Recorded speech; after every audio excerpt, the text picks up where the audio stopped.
Hello, my strange and charmed ones. Welcome back to my channel for another fun video.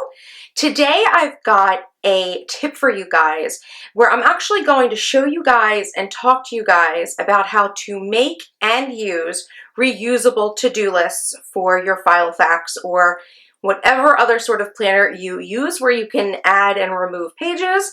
I'm going to show you how to make a reusable to-do list. I actually use these sorts of lists for a number of different purposes. So let me go ahead and show you what I'm talking about. So as you guys know, this is my planner right now. It is the Franklin Covey Macaroon in compact size, and it is equivalent to a personal size Filofax. I feel like I have to say that in the beginning of every video where you guys are going to ask me about where my planner is from, but I do have a setup video on this already, or I should say like an overview video, so I'll go ahead and link it below. But in the front of my planner, this is the front, and I'm going to do an overview shot as well, so don't worry if you can't see too much. This is my actual dashboard, but behind that, I actually have a couple of different like little lists that are on these different sort of pages that I've made for my planner. As you can see, like this page has like, it's actually like a note page that I pulled from a notebook, actually more of like a task list sort of style, but as I go through, you can see you may actually recognize some of these as being the notepads from the Target dollar bins. That is what I use a lot of these from the Target dollar bins, and I actually love to make these sorts of reusable to-do lists. And then of course this is from, this you've seen before, it was my old dashboard. It's from a Garant Stewart notepad that I have, that I just laminated. So I have a number of these sorts of different laminated lists that I actually use for tasks and various other functions in my planner. And what I do is I use this little marker here. It is a vis-a-vis wet erase marker from Expo. And what this allows me to do is actually write on my laminated pages, and then they kind of stay like permanent marker, and I can remove them with a little bit of water, or like a baby wipe, or just any sort of like wet sort of wipe I can use to remove the list when I'm ready. So I have absolutely been loving this little system, and I hope this is a really good trick for you guys as well if you also like to reuse your list pads. So let me go ahead and give you a close-up of these pages and how I use them and a demonstration and all that jazz. Okay everyone, so the first thing I want to do is really quickly show you how to put together these reusable list pads. So I'm going to do a little bit of a demo very quickly. This is pretty self-explanatory and pretty easy. Most of you are probably already going to be able to figure this out, but just in case anyone has questions, I just want to show you guys my process for making these. So the first thing I like to do is I obviously start off with a variety of list pads that I would like to use to create these reusable list pads. So for one that I have right here is just this sort of tear pad, and the pages are actually sort of lined, which I really like. It's this like really cute gold and aqua sort of list pad that I actually got at Staples. But the paper on it is actually very close to Filofax personal size, which I always love because it means I really don't have to cut much. So you can see like Filofax personal is like teeny bit bigger, but these make really good notepads and list pads. So I would like to go ahead and actually turn this into a reusable list pad. Likewise, I also have these very rare Martha Stewart list pads that you guys may remember from Staples with Martha Stewart's line with Avery. And if you guys are familiar, you know that they don't make these anymore. They're really hard to come by. I am lucky enough that I do have a couple that I've been stashing away. But I would like to go ahead and laminate some so that I can use them and reuse them and not feel like anxious that they're running out. And the last list pad that I'm going to also laminate today is this Don't Forget list pad. If you guys can see, this is a really long list pad. This would actually probably be full size, something that would be really great in an A5 planner, or if you wanted to stick this in like an Erin Condren, or even if you just wanted to keep this and put it up on a bulletin board or, you know, out on your refrigerator. This is a really nice size, but I am going to need to cut this down. So let me show you how I do all of that and put together these reusable list pads. So the first thing I'm going to do is just take off a couple of sheets. So I want to use 2 sheets of everything so that I can make these reversible. So they'll be front and back will be the same. So I've got 2 of those. I've got 2 of the Martha Stewart. And 2 of these Don't Forget. And these are just the examples I'm showing you guys today, but these work really well, as you guys have already seen, with the Target list pads as well. Like literally anything that's paper or vellum or anything like that, you can technically laminate it and make it a reusable list pad with this method. So first thing I need to do is I'm going to need to cut down this Don't Forget one because it is much bigger. The other 2 are, you know, pretty close to personal size, so I'm not going to need to do any cutting for those, but I am going to want to cut this one down.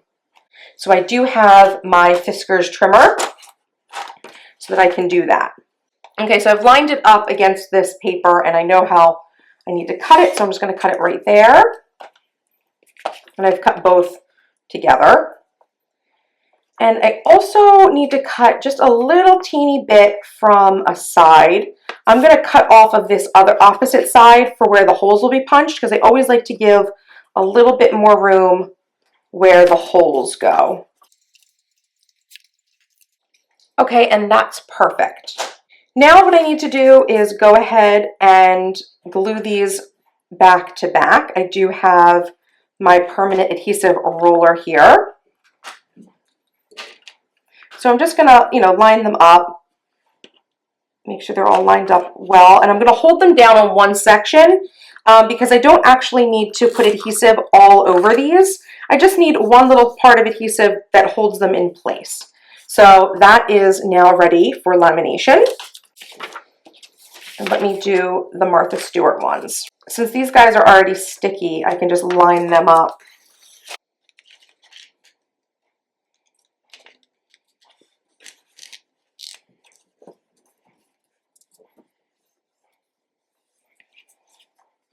Okay, so now that's front to back, and it's already stuck because it does have stickiness on it. And then finally these, just line them up, put a little bit of adhesive in there, and they're good to go. So I've got my laminator here. I'm just going to go ahead and turn it on. I know it's a little bit off camera, but you should be able to see as things pass through. I'm just going to go ahead and turn that on while I go ahead and put these in my packet for laminating. So I find when it comes to personal size pages, an 8.5 by 11 sheet of like a laminating pouch does 3 pages for personal sized very well. Obviously with A5 size, depending on the exact parameters of the pages, you know, sometimes pages are half of a standard sheet of paper, like an 8.5 by 11, and then sometimes they're true A5, which is actually slightly larger, so that, you know, you can get 3 pages of personal, but perhaps only 1 page of A5 into one laminating packet. Now, I do have a couple of different sizes of laminating packets. I know I've gotten some questions about the laminating packets that I use, and for the most part, I use the 8.5 by 11 unless I've got something that will fit in one of the smaller ones, which are really like, I think there's like 4 by 6, and something like that, maybe like a 3 by 5, kind of like standard photo sizes, I think the smaller ones are, but personal size pages do not fit in those, so I'm going to be putting 3 of them into one 8.5 by 11 laminating packet.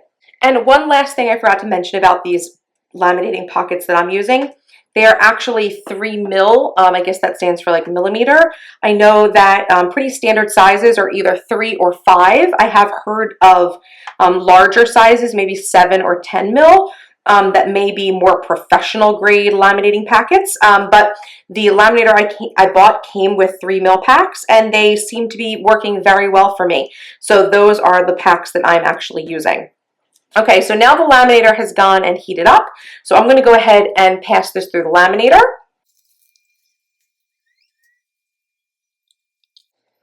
And just for good measure, I do like to put these through the laminator twice. I don't know why, it's just my preference. Okay, so these have been put through the laminator twice, so I'm confident that they are very sealed. I'm going to go ahead and shut my laminator off and start cutting these up.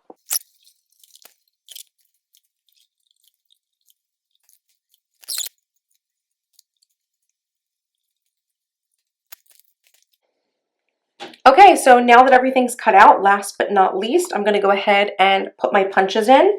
I'm going to make sure that I'm set to personal size because this is an adjustable hole punch. And I'm going to go ahead and put in my pages.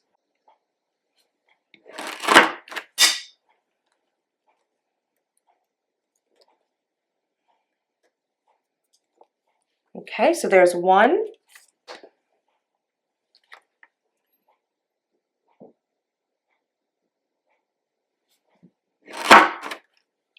2.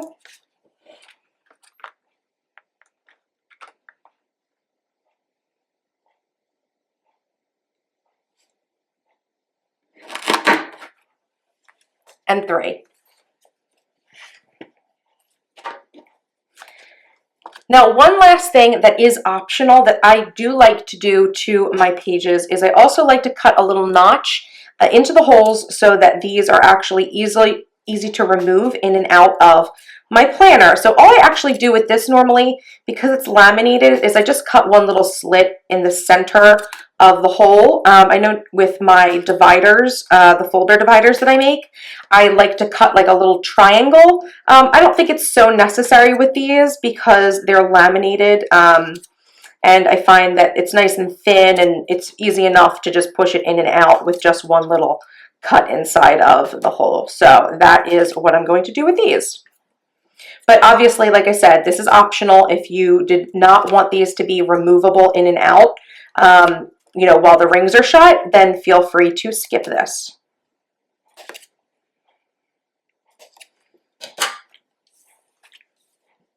Great, so these 3 are now ready to be used in my planner. Okay, you guys, so here is my planner opened up, and I'm going to go ahead and show you guys in a little bit more detail these reusable to-do lists.